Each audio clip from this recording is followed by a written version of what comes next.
Even more disturbing, maybe, than the association between Ben Carson, Republican presidential candidate, and the pyramid scheme quack medical product supplement company Manitech is that neurosurgeon and sort of de facto hypnotherapist, as we have dubbed him, Ben Carson, also doesn't believe in evolution. And you might say, wait a second, David, a medical doctor who doesn't believe in evolution? That doesn't really make sense.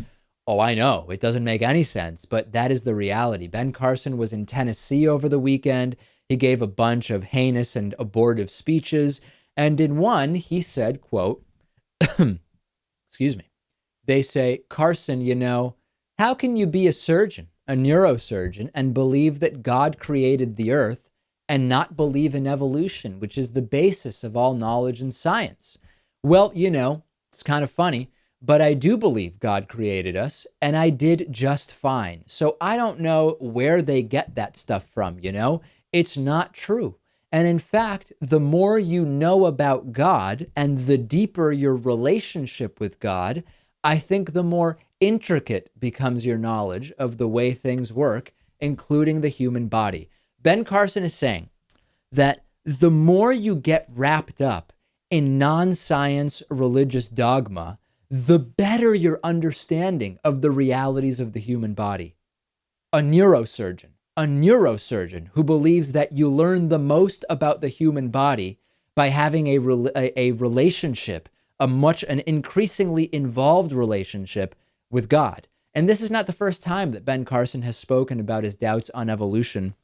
A number of national publications, including the Washington Post, have noted a 2012 speech of Ben Carson's where he said that the Big Bang Theory is similar to, quote, fairy tales. And he also questioned the motives behind Charles Darwin's theory of evolution. He is a Seventh-day Adventist or Adventist. I don't know exactly how I've heard it pronounced different ways. But what's crazy is, in spite of saying that the way to learn the most about the human body is through a relationship with God, he recently said in an interview with CNN that he's not a very religious person. He said, I'm a person who has a deep and abiding relationship, a deep and abiding faith and relationship with God, but I'm not really into a lot of religious dogma and rituals. You can't do that. You can't do this. I don't believe in that. I believe you have to have a deep and abiding faith in God. He's not very religious, yet he's constantly talking about the role of Jesus Christ in his life. He claims to be not that religious, yet he says, as a neurosurgeon, that you learn the most about the human body through your relationship with God, rather than through, I don't know, science or medical school.